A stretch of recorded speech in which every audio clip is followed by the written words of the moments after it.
Patalastas lang muna saglit. Ano ba yung sinabi ni Sir Bad dito kanina?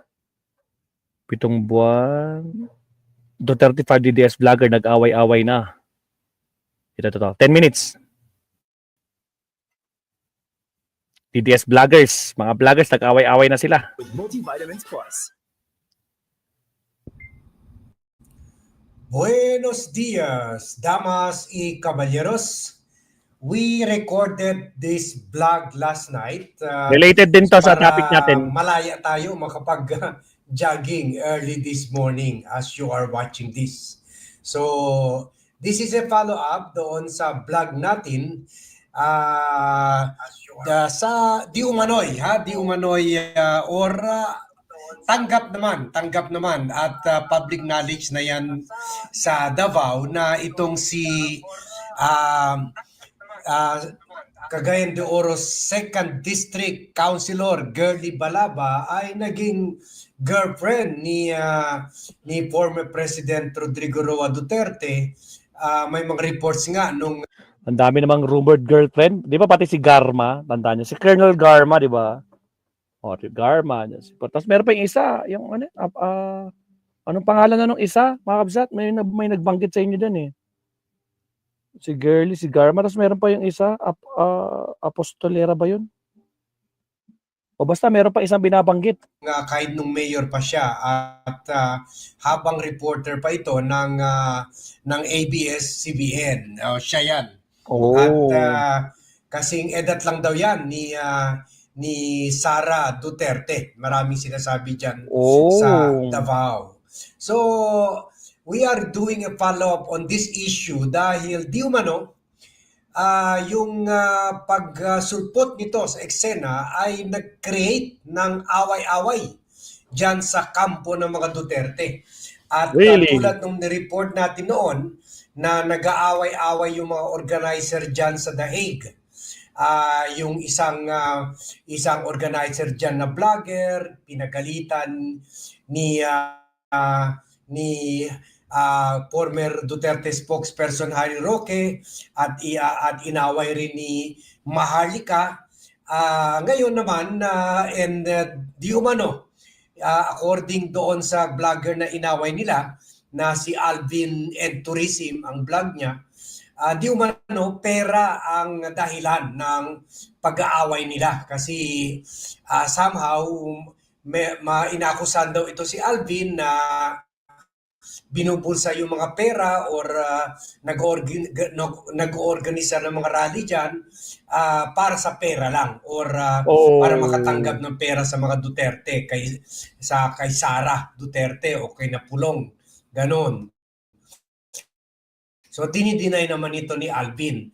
At isa pang issue dyan ay parang nabastos ata sila Harry Roque dito kasi parang nasapawan sila sa pa-epal dyan sa mga rallies at saka kung anong man aktibidad dyan.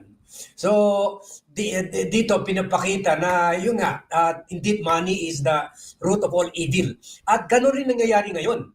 Inaakusahan rin yung kampo nila Maharlika, ni Contreras ang pangalan nito, na gano'n rin daw itong si Girly Balaba na tumatanggap rin daw ito ng pera kay Amy Marcos. Kasi really? Itong si Maharlika ay mainit ang ulo nito kay Amy. Na sa tingin niya hindi talaga tapat sa mga Duterte. Kumbaga ginagamit lang daw mga Duterte.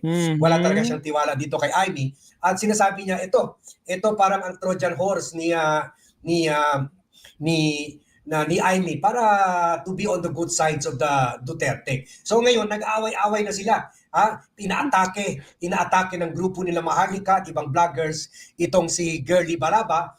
Pero ito naman si Sara Duterte nag-side dito at saka ibang vloggers rin ni Sara Duterte kasama na si presidential son at acting mayor or vice mayor. Pero hey, how's that New Year's resolution going? What are you narangan tayo. You know, that YouTube channel you say you're gonna start? Well, magiging acting mayor in the absence of Duterte na si Baste Duterte. At siya nag-side siya dito kay Girly Balaba. na in-endorse rin ni Sara during the last campaign season. So may mga reports pa nga na hindi rin close dito sila Hanilet Avancenia. At meron pa nga sinasabi na parang nakikita ni Hanilet na common law wife ni Duterte na parang competitor ito for the heart and attention of Duterte.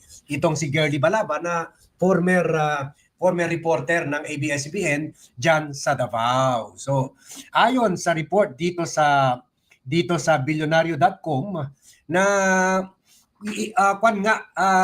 in the middle of a fight yung mga DDS forces, and that is why we are reporting this kasi may public interest rin ito kasi kung pinag-awayan nila pera ba ni Amy na alam naman natin ay senator with her pork barrel and with her salary and benefits from the Senate, at saka ito rin mga Duterte may mga akusasyon rin na di ba, at according to attorney Cristina Conti, yung ICC Assistant Counsel, na mga 1 trillion daw ang nabuo itong mga Duterte sa mga criminal activities, to include yung mga irregularities, drug operation, pogo operation, at kung ano-ano pa. So, or from hundreds of billions to 1 trillion. So, pera pa rin ng bayan ito, pera pa rin ng Pilipinas ito. Ha? That's why kung pera ang usapan, interesado tayo diyan. So, this is not chismis, this is not maritesan, but this is an issue of public interest. Okay, banatan mo, Sir Bad. Dito sa Politico.com article na sa away nito, itong si Davao City Mayor Sebastian Bastet Duterte ay naghayag ng suporta niya kay Cagayan de Oro Councilor Joylyn Girlie Balaba na in the face of attacks from other DDS forces. So maganda rin balita ito sa atin dahil sila mismo nag-aaway dahil sa pera. In a recent post ni Bastet Duterte na shinare niya yung news ng billionario.com, yung video na plinay natin kahapon kung saan nagpapakita na sinubukan itong si Girlie Balaba makapasok sa loob ng detention center ni Duterte sa Daig, pero hindi siya pinagbigyan. Kagaya ng hindi rin pinagbigyan si Senator Amy Marcos dahil hindi nga siya asawa ni Duterte. So, kumaga recognize na talaga dyan si Miss Hanilet Avancenia na common law wife at si Mrs. Zimmerman. At sa post niya, naglagay si Duterte ng ganitong caption. Kanang sigig, lagi raman nila akong di ganahan diha. What I don't like are those who keep babbling nonsense. So, kumbaga, in-express niya yung galit niya doon sa mga tao na kung ano-ano lang ang sinasabi.